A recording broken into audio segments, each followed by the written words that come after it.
you first grew curious about the paranormal? Dare you dig deeper? You are listening to House of Asher.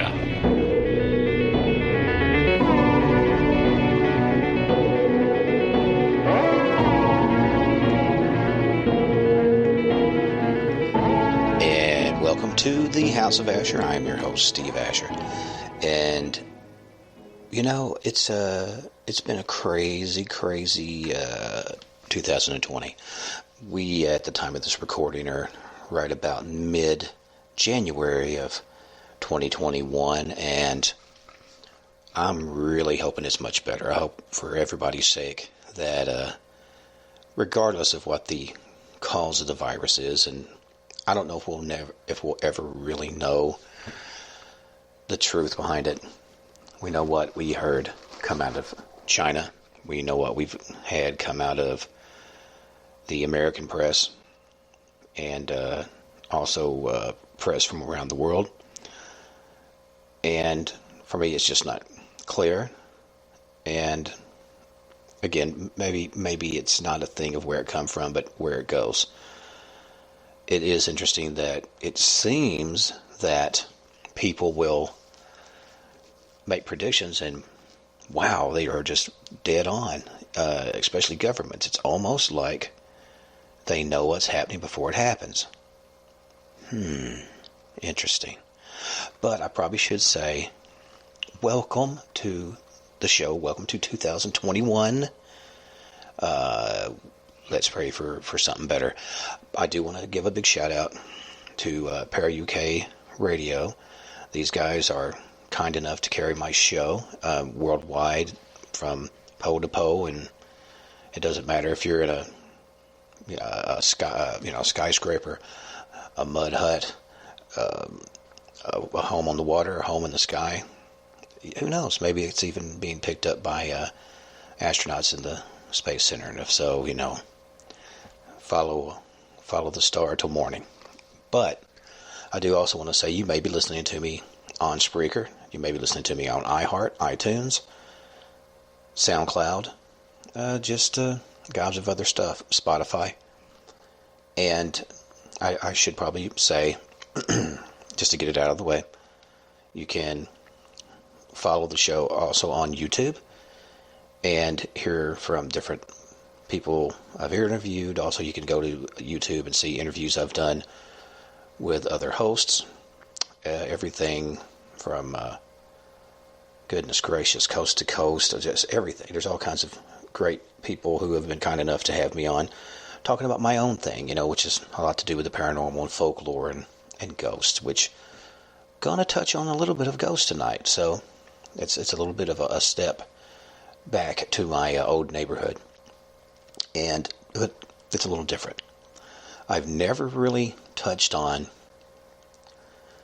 multi-generational hauntings. Now, if you go to Google and look up multi-generational haunting or curses, it's going to bring up a lot of stuff about abuse and cycle neglect, and which are horrible, which are problems. But that's not what I'm talking about right now. What I am talking about is something along the lines of, let me give you an example. Being from the South, we grew up on stories of the Bell Witch, and which now has gained more national notoriety through the movies and whatnot.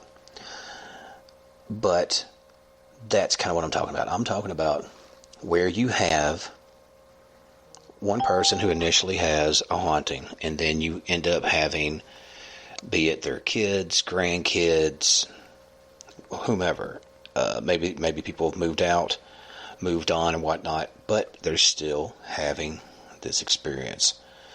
And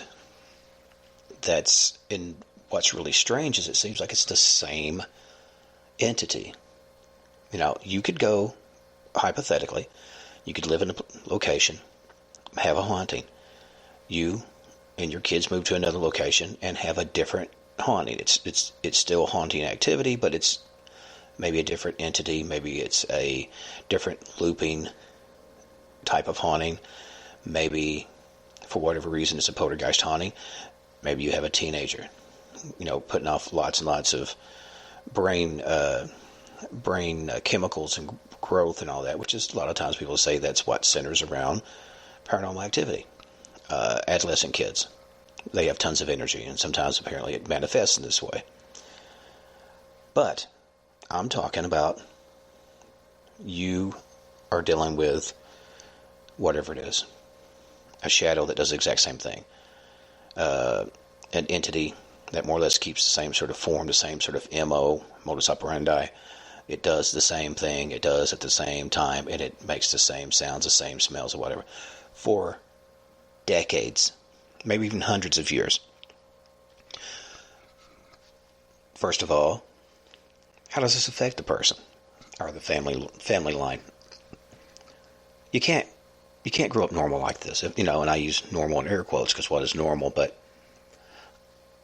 people who deal with hauntings, it is in its way a form of abuse if it's a darker entity.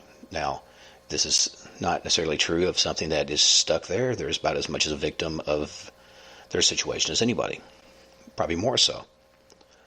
But when you have these darker, malignant, malevolent, just not even human seeming energies, you'll know it. And it's hard to describe this to someone who's never really got a hold of something that's dark like that.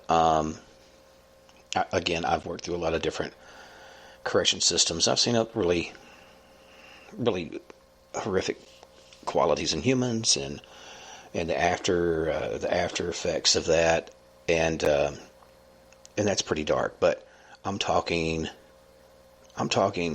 something that is like it hits your heart like, oh God, it's so hard to describe it.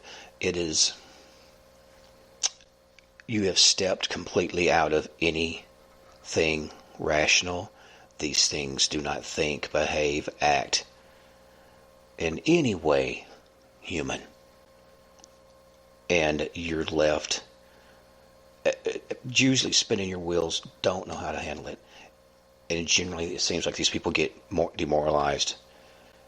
Because after a while they're like, you can't fight it. It is what it is. Oh, I can't keep a stable relationship because of all the crazy stuff in my house or that follows me.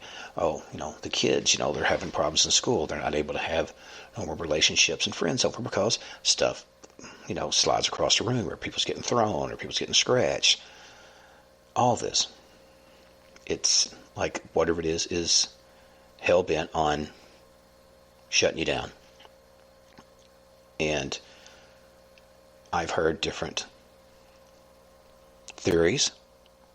Some people said this may be the effects of maybe psychic vampirism. Maybe you are a target, and when I say witches or I say anything like that, I am not saying that people who practice Wicca or whatever are putting curses on anybody any more than a Catholic or a Baptist or a Lutheran or a Muslim or a Buddhist are putting curses on you. All I'm saying is this is the theories. You have that element, of course, that people's going to go, oh, well, you are cursed. This isn't a haunting, you're cursed. You hear this a lot, especially in the old world. And, in isolated regions of anywhere. Appalachia is, not free of this kind of situation either. People forget that there are areas that are not,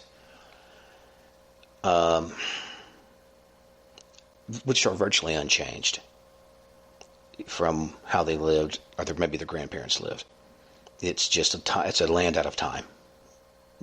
Take someone from the deep jungles of Peru, and take somebody from the middle of deep parts of Appalachian mountains and whatnot, and you drop them in a similar type of environment 1,000 miles away, they're not going to bat an eye and they're going to keep going. So those traditions and those beliefs stay with them. However, some people have went further than maybe it's a curse from a witch or a bruja or whatever you want to say. Some people say that this was brought upon themselves. Now, there was the belief, I don't know if you guys remember the story of the Elephant Man. A lot of people swore up and down that the mother was at a circus and I don't know if the elephant stepped on her or something. But anyway, something happened where she shouldn't have been there and she more or less brought the misery on herself. Well, of course, that's silly. But I don't know if you guys remember a priest by the name of Father Malachi Martin. And I can already hear the naysayers. That's fine. I don't go, and pardon the pun, gospel on anyone unless I can verify it myself and or repeat it. I do my best to follow the scientific method, but this was an interesting take. I know there was a woman who'd reached out to him talking about the fact that she has this attachment that's been with her forever and ever. Now, this person was not, as I understand, a woman without means. This woman was actually pretty wealthy. Her bloodline was wealthy. But there was another side to this. There was almost like there was a price to pay for this wealth. And Father Barton more or less said, you have a curse, and it was brought on by your forebears. And so, of course, the woman was like, what do you mean? I don't understand. We're whatever, Lutheran, or we're this and that. And he said, no, it has nothing to do with your concept of organized religion. This was more or less a deal that was made, that for them to get a certain level of wealth and prominence and, basically control and power, they would have this attachment. And that's what's so hard, because the woman said she had prayed, she tried to go to priest, and she said, she was not particularly devout. And because her family really didn't practice it, and she even remembered them having, semi-occult rituals and just quirky things that didn't add up until you put them together when you're older, where you can kind of, hindsight's 20/20. So, but he attested that that's what he believed was the matter. I am not saying that, but that's a pretty interesting take on it. The old kind of Rumpelstiltskin kind of situation and a Faustian deal.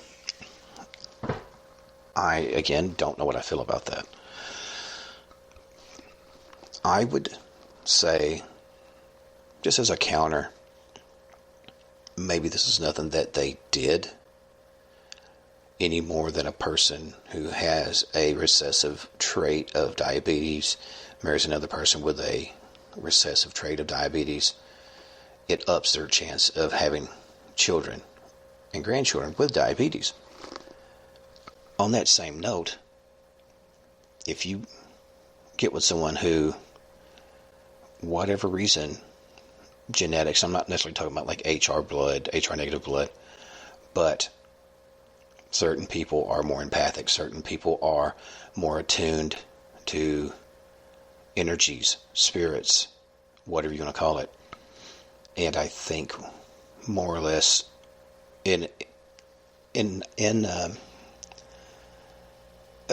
I'm sorry, I'm trying to find the right word.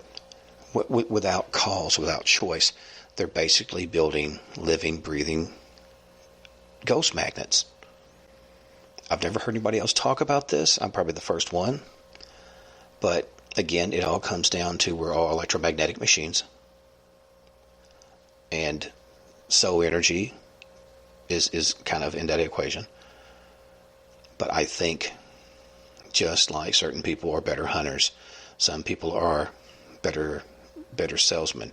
Some people buy. You've heard like the stories of someone who, like, they've lived in the country, they live in the cities, they live in the mountains, they live by the ocean. It doesn't matter where they lived.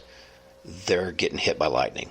I remember like, gosh, and like Weekly World News or the Star, the Inquirer, all those mags. They would have somebody, oh, man's been hit by lightning 570 times. Which I'm like, why does he ever leave the house? But then you read later, he gets hit in the house with it. What an unfortunate situation. But is there something in his genetic makeup that makes him like a grounding rod for electricity? That's the premise that I'm taking with this. That's sort of where I'm hooking my wagon up to. I think it's probably, and that's not to say that there aren't people putting curses on people all the time. You can look on the internet and look up spells. Oh, my ex-boyfriend's doing this. How do I curse his girlfriend and get him to come back? How do I do this and that? And almost always, curses are very selfish because it's a long-time solution for usually a short-time problem. So you end up damaging a lot more people in an attempt to make yourself feel better, and you generally don't anyway.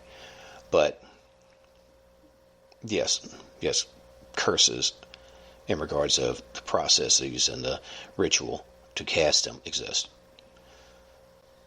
But I'm not saying that's what these are. Just like look at certain locations, the supposed Amityville hauntings, things like that. There are certain locations that seem to draw that, just like there are certain people that seem to draw that. And then when you take a person who has that kind of draw with a location, with an amped up bloodline, and especially if they are practitioners with limited education and they just walk in blind and just grab everything off the shelf, they don't know what they're putting together. I do believe in the spiritual. I do believe in the mystical. Even practicing Christians, the book of the Bible is full of mystical elements. People throwing canes or staffs and turning them into snakes and all this. It's full of it. And it just depends on whose book you follow. But I found it really interesting that you seem to have certain people that have this attachment, be it someone sowed their bloodline into more or less slavery under a demonic force, or a person who just naturally steps in it every time in the paranormal meaning. So I really can't nail down what happens in this. I know a lot of families that have maybe certain seeming gifts or seeming curse, or different, how do I say this? Different levels of knowing.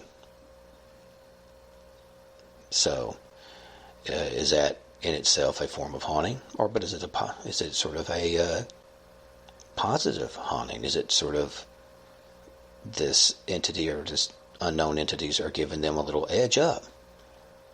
Is it a genetic thing that has become part of our evolution? We pushed for so many hundreds, if not thousands of years, pushing away from that spiritual connection other than through a rod, a priest, a preacher, a dogma. To now, are we kind of coming back full circle to where more of a Gnostic vibe, that God is in you, that the energy is in you, that there is no difference between the living and the dead, no difference between, I guess you could say, light and dark. It's the intention of the use of the energy, which is more of a dualistic belief system. I don't know. But for me, it rings a bit more true. And take it for what it's worth. Who am I? But I do feel that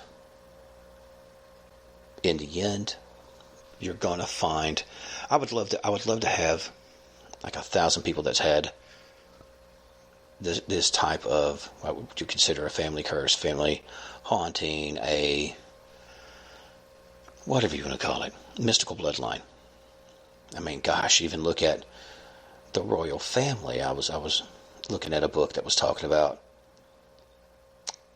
Prince Charles. It was talking about, about his connection to Vlad the Impaler, and also having these sort of mystical connections.